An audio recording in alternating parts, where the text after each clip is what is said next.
puis d'autres opérations. C'est l'étage supérieur frégate après qui a été activé à moins 55 minutes aussi, et on a activé sa télémesure. Mais tout de suite, on va écouter le DDO nous faire une annonce importante, la séquence finale de lancement qui doit démarrer en principe à H0 moins 10 minutes 20. Thierry Vallée est là, c'est lui que nous voyons à l'écran, et c'est lui qui va rythmer la soirée en nous faisant les annonces au fur et à mesure. Alors on peut partir tout de suite sur la présentation de la coiffe. Qu'y a-t-il sous cette coiffe ? Sous cette coiffe, on retrouve l'étage supérieur, donc frégate, avec les 2 satellites Galileo. Et les 2 satellites Galileo, ils s'appellent IOV. Pourquoi cet acronyme ? Présentation par Didier Fer. IOV, ça veut dire validation en orbite. Pourquoi validation en orbite ? Parce qu'avant de déployer l'ensemble de la constellation, nous voulons vérifier avec une mini-constellation de 4 satellites et un segment sol déployé autour du monde que le système marche conformément à nos plans. Donc nous avons aujourd'hui le lancement de 2 satellites IOV qui seront rejoints l'an prochain par 2 autres satellites IOV, parfaitement représentatifs de la constellation opérationnelle. Ces 4 satellites feront partie de la constellation opérationnelle et délivreront les services Galileo dès leur lancement. Alors les satellites IOV, qui sont des satellites finalement assez petits, de 750 kg, d'une puissance assez modeste, autour d'1 kW, tandis que la plateforme est assez, je dirais, simple, la charge utile est extrêmement sophistiquée, et c'est pourquoi nous avons lancé les satellites expérimentaux Giove-A et Giove-B, pour être absolument certains que ces technologies développées en Europe fonctionnent. Donc dans les éléments technologiques les plus sensibles, il y a les horloges atomiques, qui est une nouveauté et probablement une première mondiale, avec des masers à hydrogène de très grande qualité et également des horloges à rubidium qui sont embarquées sur les satellites, et un générateur de signal assez sophistiqué qui permet de délivrer les différents signaux Galileo tout autour du globe. Alors, on résume, Galileo, c'est une constellation de 30 satellites sur 3 orbites circulaires distinctes à 23 222 km. Il y a 10 satellites par orbite, dont un sert de secours en cas de nécessité. Pierre, on continue le fil rouge. Ben oui, on continue notre retour vers le passé avec effectivement Korolev. Donc, je vous l'ai dit, Korolev qui était l'ingénieur en chef, qui était sorti du goulag et des purges staliniennes pour mettre au point, eh bien, ce qui va être le premier vol réussi avec Spoutnik, notamment. Spoutnik, ce satellite, une sphère parfaite d'aluminium, tout l'équipement était très sommaire, hein, une batterie, 2 émetteurs radio, 4 antennes qui vont transmettre au monde entier le fameux bip bip de Spoutnik. Le premier satellite artificiel était en train de tourner autour de la Terre, et puis tous les transistors du monde l'écoutaient, ce bip bip, Claude. Et on s'en souvient, j'étais bien jeune, on se souvient du bip bip de Spoutnik. Eh oui, un bip bip que tout le monde a entendu, et effectivement la Pravda a pas bien réalisé, hein, les soviétiques y ont accordé une petite colonne dans la Pravda, cet événement. Le lendemain, c'était les gros titres en Amérique avec Pearl Harbor Technologies, grande défaite des États-Unis, le Herald Tribune, le New York Times, et effectivement, ça a lancé la course à l'espace, puisque 4 ans plus tard, ce sera le premier vol habité de Gagarine qui va lancer cette course entre le bloc soviétique et les États-Unis, et cela va permettre à l'homme, sinon de décrocher la Lune, au moins de poser le pied dessus. Donc nous reviendrons au fur et à mesure sur cette histoire qui a une continuité vraiment toute bête, hein, c'est Ariane aujourd'hui, hein, puisque chute du mur de Berlin, éclatement de l'URSS, Ariane Espace commence à dominer le secteur du lancement des satellites géostationnaires, mais on sait que la concurrence est féroce. Les Américains, eux, ils créent des partenariats avec le lanceur russe Proton, le lanceur ukrainien Zénith, et pour l'Europe, donc, il était indispensable de préparer l'avenir. C'est ce qui a été fait en créant Sarsem, 50% russe, 50% européen, qui a permis de commercialiser Soyouz depuis Baïkonour. Dans quelques instants, un moment important, hein, pour tous les vols Soyouz, car il y a une longue tradition, hein, de chez Soyouz, et on active une clé, une clouche. Exactement, et à moins 6-10, c'est le Kolch, le Koel soviétique russe, qui va faire le Klushna Start, le début de la séquence automatique, et c'est bien une action manuelle. Et si on va au musée de Baïkonour, on peut voir la clé qui aura servi au vol de Gagarine. Alors, elle est comment, cette clé, Claude ? C'est une toute petite clé qui est là, dans une boîte. Une petite clé pour l'homme et une grande clé pour l'humanité. Si vous voulez. On écoute effectivement ce Klushna Start qui n'a pas été véritablement annoncé ici à Jupiter. Mais tout de suite, on retrouve Blaise de Charentenay pour une présentation de la mission. Donc la mission Soyouz se décompose en 2 étapes, la phase triétage et la phase orbitale frégate. La phase triétage donc démarre par le décollage, elle est suivie au bout de 2 minutes par la séparation des 4 boosters latéraux Le vol se poursuit avec la séparation de la coiffe au bout de 3 minutes 40 à peu près, et enfin la séparation du deuxième étage au bout de 5 minutes.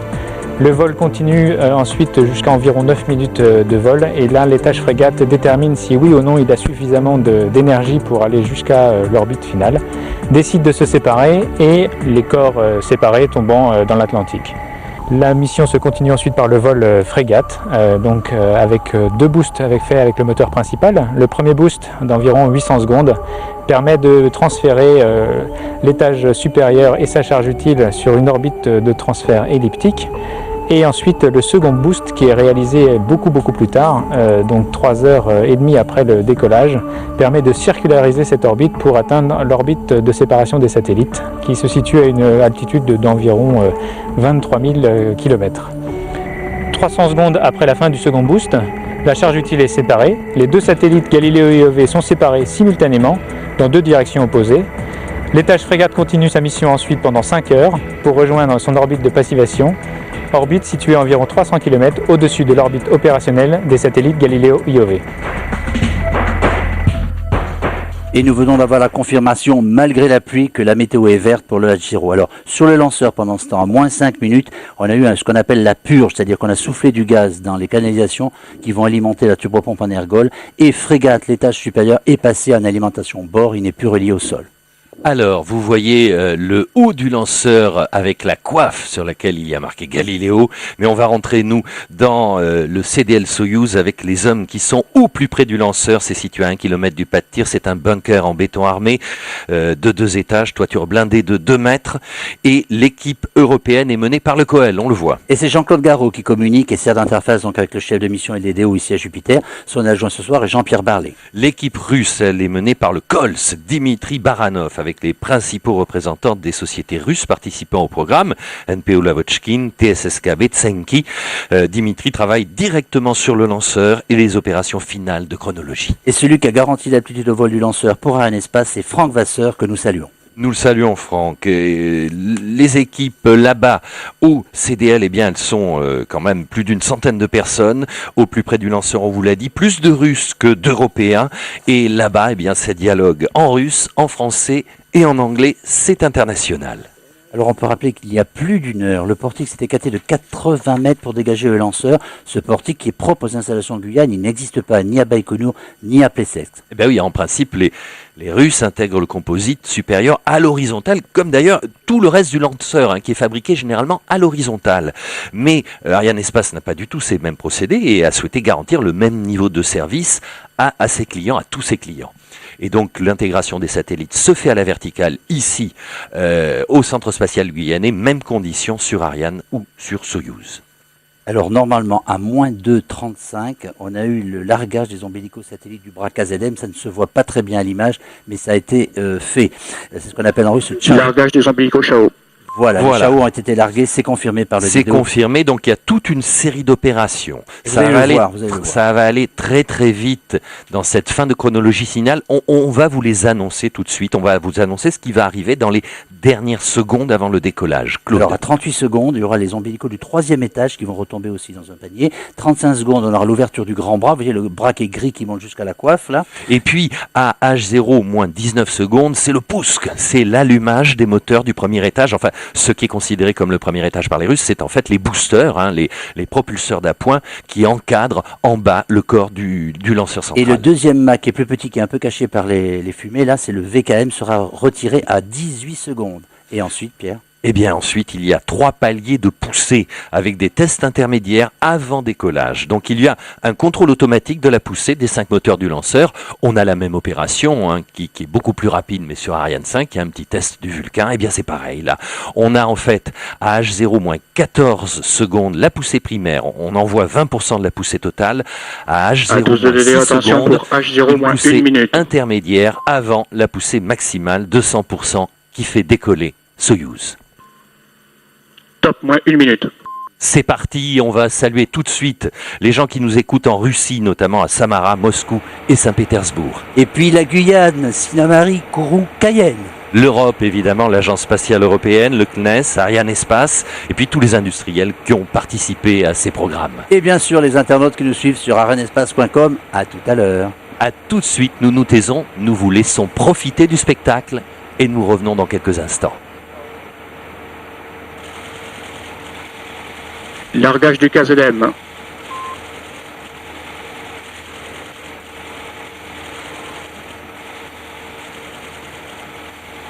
Top, début de séquence d'allumage lanceur.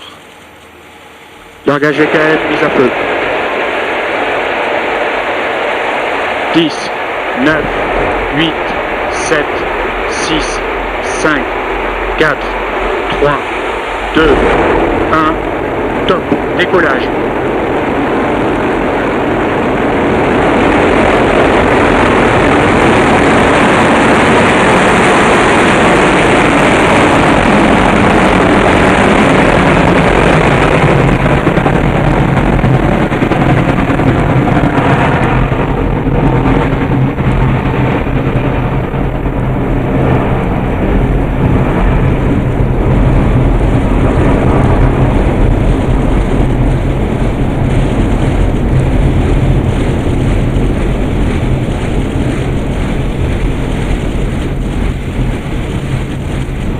C'est une boule de feu qu'on aperçoit très très mal car le temps est très couvert ici en Guyane.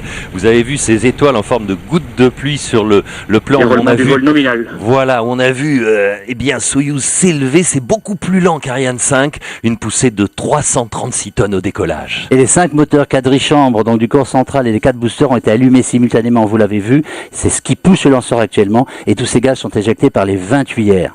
De forme cylindrique à la base, vous voyez, et conique en allant vers le haut, eh bien, ces tuyères contiennent du LOX, de l'oxygène liquide et puis du kérosène, même carburant utilisé pour le second et pour le troisième étage. Paramètre bord normand. Alors les 4 boosters réunis pèsent au total 180 tonnes et les boosters doivent pousser pendant un peu moins de 2 minutes. Et on va se débarrasser de leur masse sèche dès qu'ils seront quasi vides. Alors au démarrage, Soyouz pesait au total 313 tonnes et après séparation des boosters, eh bien il ne va plus peser que 135 tonnes en moins de 2 minutes. Le lanceur aura perdu plus de la moitié de son poids. On nous annonce que tous les paramètres sont normaux. Ce vol commence très très bien. Et nous entendons le bruit du lanceur qui passe, alors pas au-dessus de Jupiter, mais pas très loin. Oui, tout à fait. C'est maintenant que le bruit nous parvient.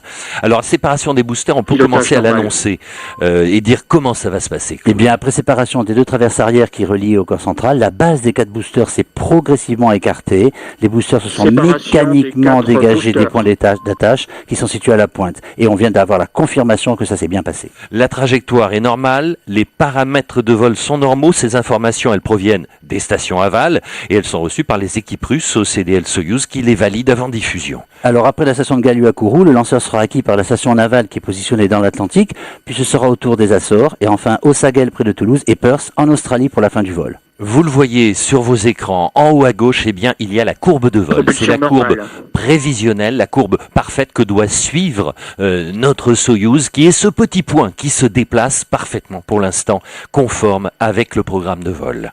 Alors nous sommes à 85 km et la vitesse est de 2,16 km par seconde. Ça, vous pouvez l'apercevoir en bas à gauche. Le grand A, c'est l'altitude et le grand V, c'est la vitesse. La coiffe, alors, que l'on voit à la proue du lanceur, caractéristique. Eh ben, c'est une coiffe que l'on appelle de type ST, d'un diamètre de 4,11 m, une hauteur de 11,4 et elle est construite par CSKB Progress au Centre Spatial de Samara. Alors après une centaine de kilomètres, vous le savez, ça c'est pareil pour tous les lanceurs spatiaux, il n'y a plus d'atmosphère, plus de frottement, plus de pollution et la coiffe qui protège les 2 satellites ne va plus être utile.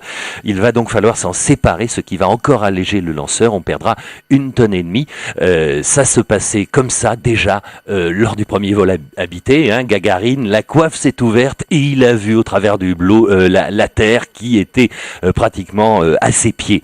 Donc ce largage de la coiffe, c'est un moment important car nous allons voir les 2 satellites Galileo qui vont se retrouver à la proue de notre Soyouz. Ils n'auront plus de risque de pollution, plus de risque de frottement et on attend ce largage avec impatience car c'est une étape importante. Derrière ce largage coiffe, eh bien, il y aura l'étape suivante et une particularité propre à Soyouz, on y reviendra sans doute, c'est-à-dire qu'on va allumer le moteur du 3e étage 2 secondes avant la séparation du 2e étage. C'est toujours pareil, c'est un process, des modes qui sont bien ancrés côté soviétique ou russe maintenant, on pourrait dire, c'est Soyouz et c'est son fonctionnement.